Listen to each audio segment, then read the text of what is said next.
So I just want to understand that when you were launching Chosenly, what was your plan and how has it basically changed in the past 1.5 months? Okay. I have a very fun story for this one. So the original Chosenly launch plan, and this is really our plan, was to sell $500 PPTs. Why? Hear me out. So my initial hypothesis was, hey, there's no good tech, and the real problem, I think I had identified that correctly, that the real problem is people don't just need to know what they should do, but the real problem is people need to understand how to think about it. Like, hey, now LLMs, I'm driving traffic from LLMs, how should I think about it?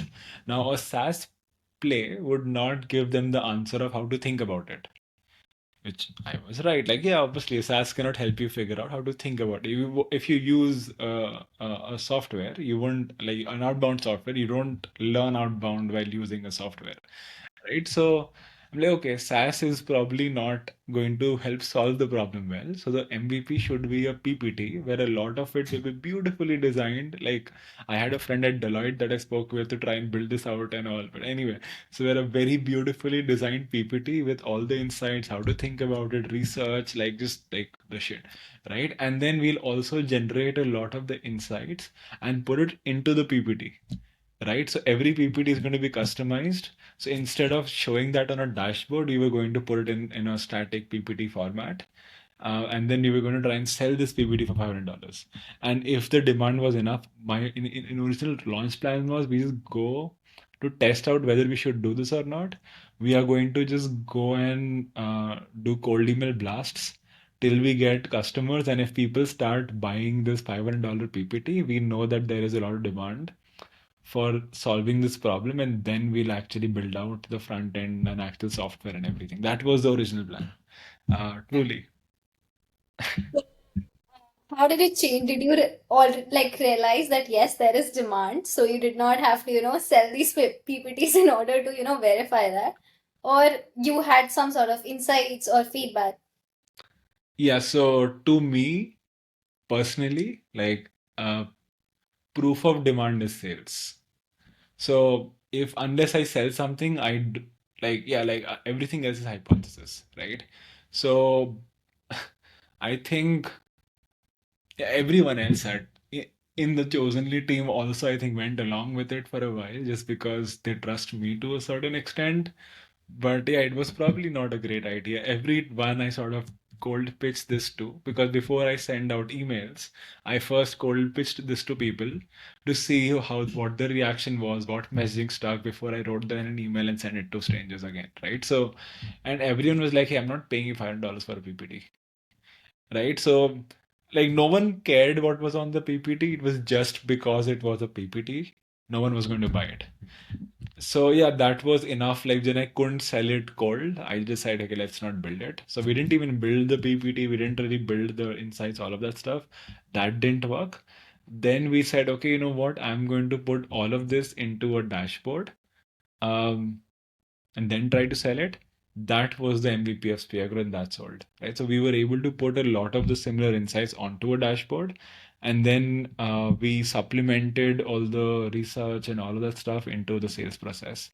And then from there, once we started, I realized, okay, like because it's a platform, we've been adding a lot of different features. A lot of it is now interactive and stuff. So yeah, like that PPT launch, I still think would have been, if it worked, would have been a pretty good idea and a story.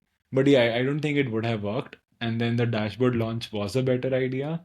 And yeah, there's a lot of things we would not be able to build out in a PPT, a lot of features. And a lot of the UI would look really, really shitty. Like it's already not great, but it would look even worse in a static format, just wouldn't be usable, which right now it's pretty good, right? So I think, yeah, uh, that didn't hold. Yeah. And once we move to a dashboard, has anything changed after that? Yeah, basically everything, right? So I think the biggest problem, right, that we would probably not have figured out if we did this. So when you launch a product, every product is capable of getting a certain level of degree of feedback.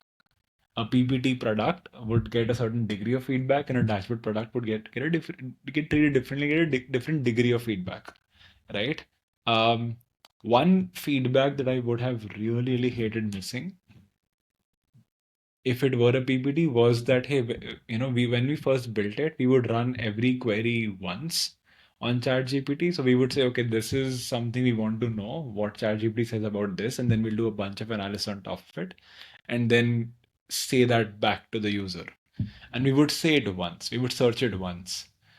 And all that meant was if we ran the same reports 3 or 4 times, like I think we were very happy. We tested very well, But then when we ran it twice or thrice because of how unstable LLMs are, it would just start saying different things. The two reports looked like 30-40% different from each other, even if they were ran on the same day.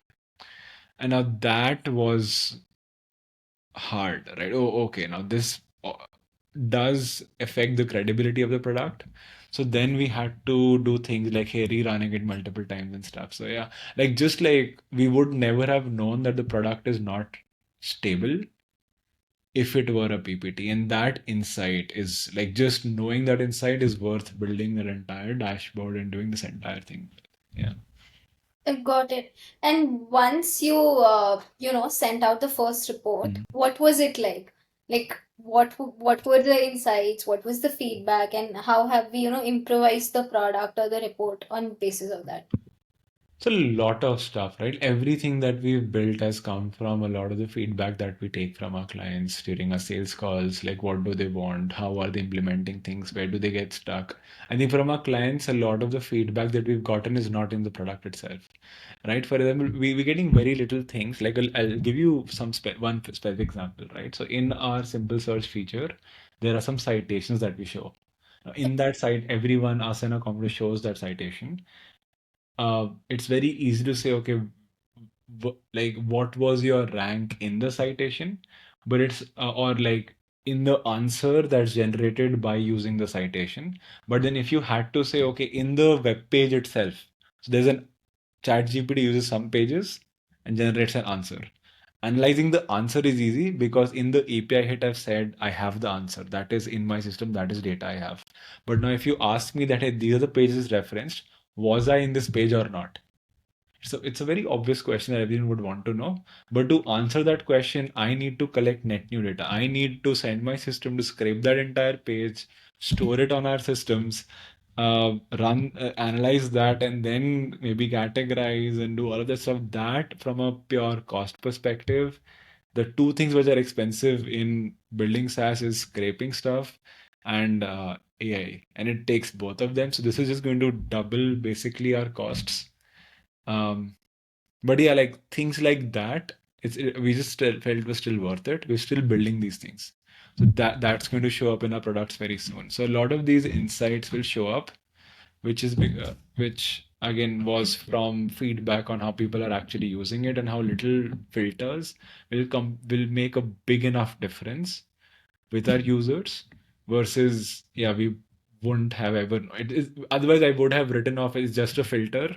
There's no way to double our costs to add a little filter, right? Versus oh this is yeah this is probably yeah we should think about this one. Yeah, it's just wild to think how we were, thinking of selling it as a PPT. But yeah. Yeah, someday I will make that happen, like one business someday will launch as a PPT.